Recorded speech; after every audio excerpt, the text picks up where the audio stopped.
Hello students, welcome to my channel curiosity education. आज हम लोग जिस डेरिवेशन को स्टडी करने जा रहे हैं वो है electric potential of a uniformly charged spherical shell. ठीक है ना। हमने इलेक्ट्रिक पोटेंशियल निकालना सीख लिया है कि इलेक्ट्रिक पोटेंशियल क्या होता है। Due to a point charge निकाल चुके हैं हम लोग। इलेक्ट्रिक पोटेंशियल इलेक्ट्रिक फील्ड में क्या रिलेशन होता है वो भी हम स्टडी कर चुके हैं। अब हम इलेक्ट्रिक पोटेंशियल निकालते हैं। एक अगर यूनिफॉर्मली चार्ज्ड स्फेरिकल शेल है तो उसके कारण इलेक्ट्रिक पोटेंशियल क्या होगा। ठीक है ना। चलिए तो स्टडी करते हैं।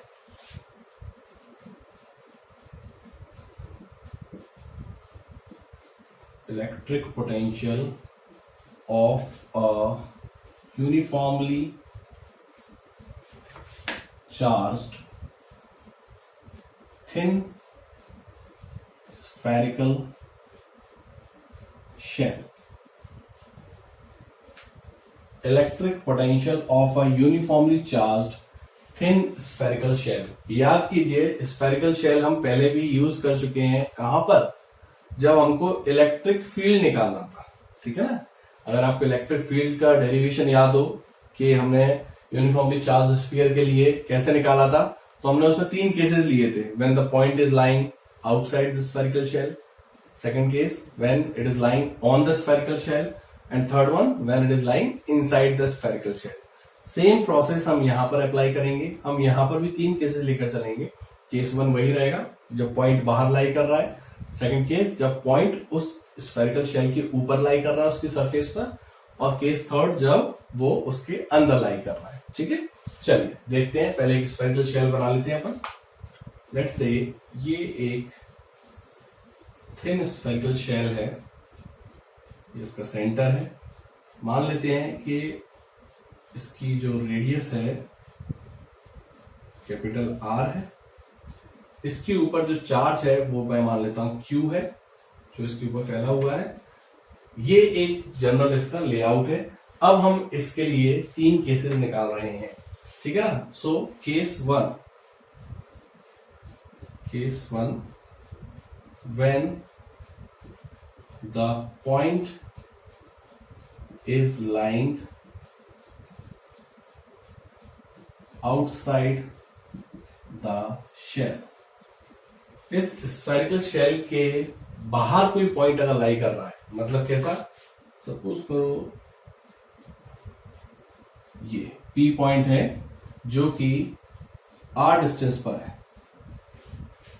मुझे इस पॉइंट पर इलेक्ट्रिक पोटेंशियल निकालना है due to this uniformly charge thin spherical shell. अब आपको मैं 11th क्लास में एक शेल थ्योरम करके होता है, आपने शायद पढ़ी होगी उसको।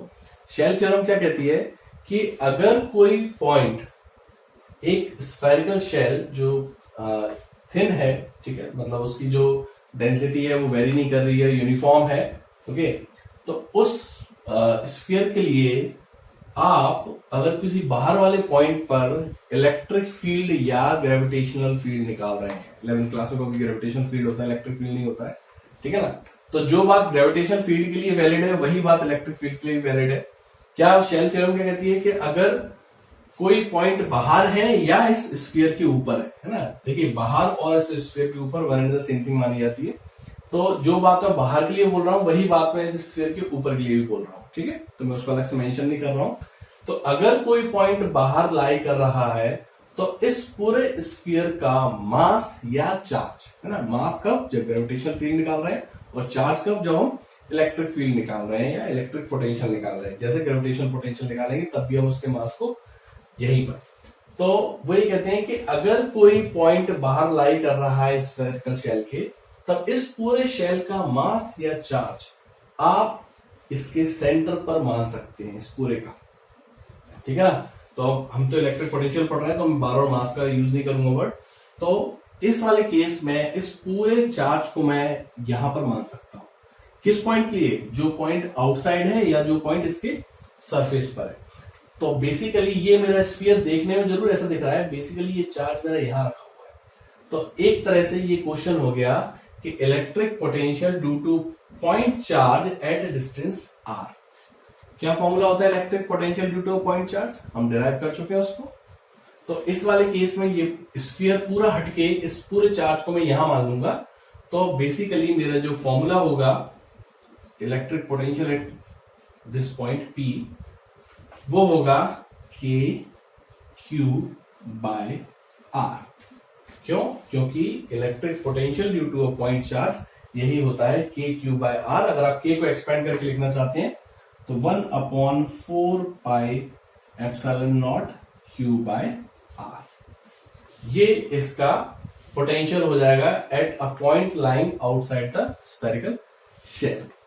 आई होप आपको ये क्लियरली समझ में आ रहा होगा। ये मैंने क्या करा है, इस पूरे स्फीयर के चार्ज को हटाकर मैंने इस चार्ज को यहां पर रख दिया।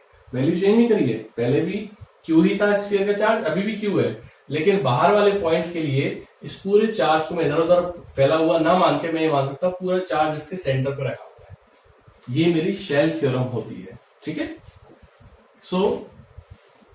तो मेरा एक्सप्रेशन आ जाएगा V equals to K Q by are. अब सपोज करिए केस 2 ले लेते हैं अपन। केस 2 क्या है? When the point is on the surface of the shell। अगर ये पॉइंट यहां पर आ जाए, ठीक है, इस पॉइंट को मैं Q मान लेता हूं जिससे आप क्लियरली डिस्टिंग्विश कर पाएंगे। सपोज करिए Q पॉइंट, ओके।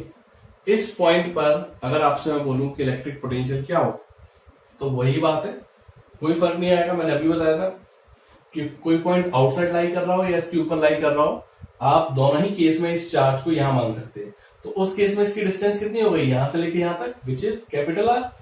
तो V Q potential at point Q, this will be equals to K Q by capital R. ठीक है, देखिए यहां पे स्मॉल आर था, जब आप इस पॉइंट पर आ गए तो ये यहां से यहां तक की रेडियस बन जाएगी। जो डिस्टेंस है वो रेडियस में कन्वर्ट हो जाएगी।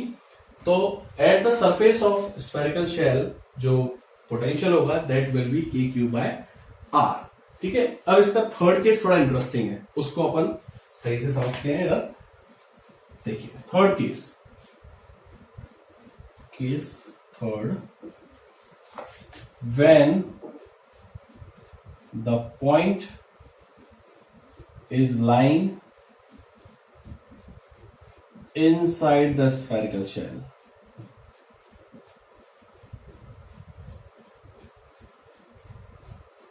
जब पॉइंट हमारा अंदर है, सपोज करिए पॉइंट मेरा यहां पर आ गया, ठीक है ना, ऑलरेडी मैंने आर ले रखा है तो मैं इसको कुछ नया मान लेता हूं, एस मान लेता हूं। ओके, और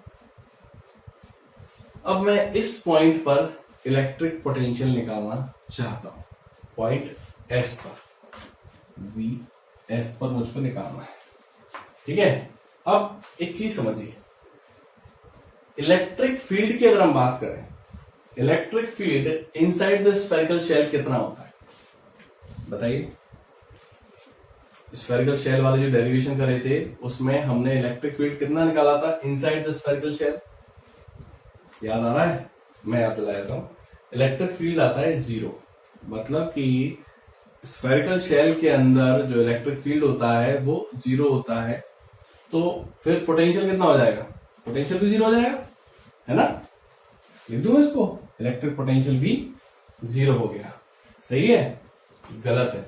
अगर आपने ऐसा लिख दिया तो आपका ये पूरा गलत हो जाएगा। इलेक्ट्रिक फील्ड 0 होता है डज नॉट मीन कि इलेक्ट्रिक पोटेंशियल भी 0 होगा। कैसे? मैं समझाता हूं। याद करिए, इससे जस्ट पहले वाले वीडियो में मैंने आपको समझाया था, मैंने जब रिलेशन निकाला था इलेक्ट्रिक पोटेंशियल और इलेक्ट्रिक फील्ड के बीच में, तो मैंने आपको बताया था कि अगर आपको इलेक्ट्रिक फील्ड दिया है और आपको इलेक्ट्रिक पोटेंशियल निकालना है तो वो किस फॉर्मूले से दिया जाएगा? याद करिए, फॉर्मूला था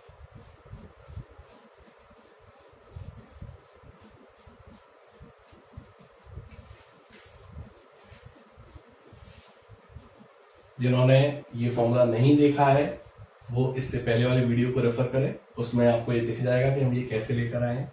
ठीक है, इस कॉन्सेप्ट का हम यहां पर यूज करेंगे। ठीक है ना, कैसे यूज करेंगे? अब आप देखिए, यहां पे इलेक्ट्रिक फील्ड अगर मैं 0 कर दूं तो what is the integration of 0? बता सकते हैं मुझको? अगर मैंने यहाँ पे 0 डाल दिया तो 0 का इंटीग्रेशन क्या होगा? Integration is reverse of differentiation, ठीक है ना। एक बात बताइए, 0 किसका डिफरेंशिएशन आता है? अगर आपको डिफरेंशिएशन कॉन्सेप्ट क्लियर है तो आप मुझे बता सकते हैं कि किसी क्वांटिटी को डिफरेंशिएट करने पे मुझे अगर 0 मिल रहा है तो वो क्वांटिटी क्या रही होगी? वो एक कांस्टेंट होगा। आपको पता है कि differentiation of constant, differentiation of constant is 0।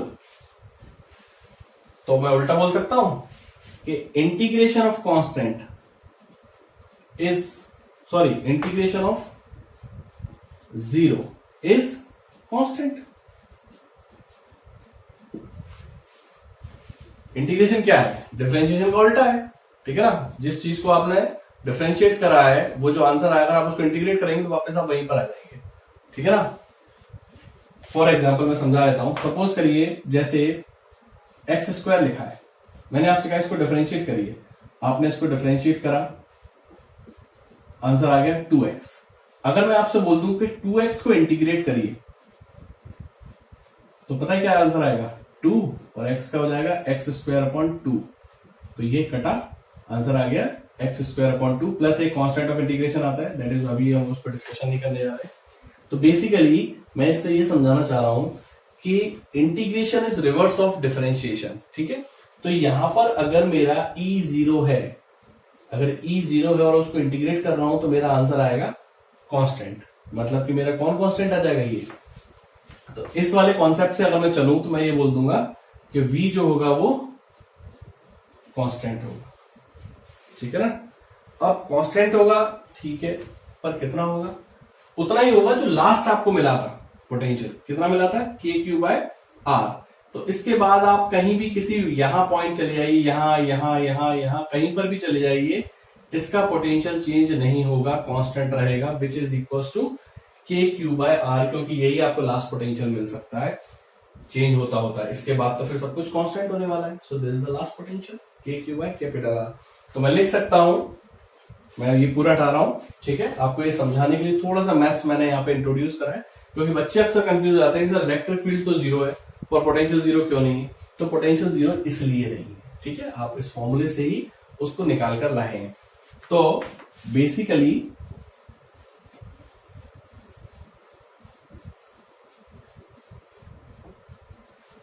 Electric potential at point S अगर मैं लिखता हूं तो वो होगा KQ/R, ठीक है ना। KQ/R, इसके हर पॉइंट पर सेम पोटेंशियल रहेगा, there will be no potential difference, ठीक है। अब इससे मैं बहुत सारी चीजें समझा सकता हूं आपको। इसका मतलब क्या है कि स्फेरिकल शेल अगर है तो उसके अंदर कहीं पर भी आप किसी भी पॉइंट पर चले आइए, पोटेंशियल सेम रहेगा, मतलब there is no potential difference. Potential difference नहीं है तो फिर इस कॉन्सेप्ट का हम क्या यूज कर सकते हैं? अगर पोटेंशियल डिफरेंस नहीं है तो इससे हमको क्या इन्फॉर्मेशन मिलती है? इससे हमको ये इन्फॉर्मेशन मिलती है कि इसमें आपको अगर यहां से यहां जाना है, यहां से यहां जाना है, कहीं पर भी inside the spherical shell, in fact on the spherical shell also, क्योंकि इस पॉइंट पर भी यहां कहीं भी चले जाइए KQ/R रहेगा, है ना। तो ऑन द स्फेरिकल शेल और इनसाइड द स्फेरिकल शेल अगर आपको एक पॉइंट से दूसरे पॉइंट पर मूव करना है तो आपको कोई वर्क नहीं करना पड़ेगा। क्यों नहीं करना पड़ेगा? क्योंकि वर्क का फॉर्मूला क्या होता है? चार्ज इनटू पोटेंशियल डिफरेंस, समझ रहे हैं। जैसे सपोज करिए ये पॉइंट A है और ये पॉइंट B है, अब आपको A से B पर आना है तो आप क्या करोगे? जिस चार्ज को ला रहे होगे दैट चार्ज इनटू यहां और यहां का पोटेंशियल डिफरेंस। बट यहां पे और यहां पर तो पोटेंशियल सेम है, तो पोटेंशियल डिफरेंस कितना हो गया? 0। आप क्या लिखते? आप ये लिखते ना, charge into V of B minus V of A, पर ये दोनों तो बराबर है, तो चार्ज इंटू 0 ओवरऑल 0। तो जो वर्क है वो 0 होगा। So we can say that work done on moving a charge from on the surface of a spherical shell or inside the spherical shell is 0। क्यों 0? क्योंकि उनका इलेक्ट्रिक पोटेंशियल 0 है, ठीक है। So this was all about electric potential of uniformly charge thin spherical shell, अगर हम इसका graph plot करें तो वो कुछ ऐसा दिखेगा।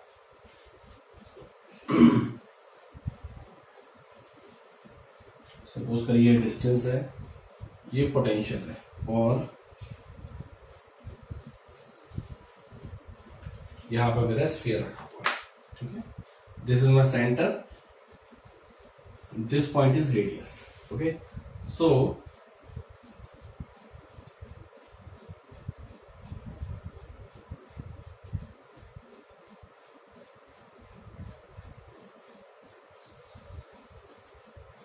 Something like this. यहां पे जो पोटेंशियल होगा V equals to K Q by capital R होगा, ठीक है ना। और यहां से लेके मतलब इनसाइड द पॉइंट्स के लिए ये कांस्टेंट चलेगा। तो जैसे ही आप R पे पहुंचेंगे ये इतना ही रहेगा और इसके बाद ये धीरे धीरे धीरे एक्सपोनेंशियली डिक्रीज करना चालू कर देगा। क्यों? क्योंकि पोटेंशियल और यहाँ आउटसाइड वाले पॉइंट में कैसा रिलेशन होता है? इनवर्स रिलेशन होता है। हमने क्या फॉर्मूला निकाला? के क्यू बाय आर।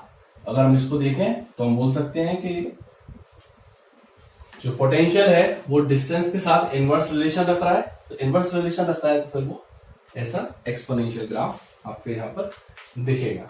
सो ये इसके ग्राफ के बारे में डिस्कशन था। इलेक्ट्रिक पोटेंशियल हम जानते हैं स्केलर क्वांटिटी होती है, ठीक है।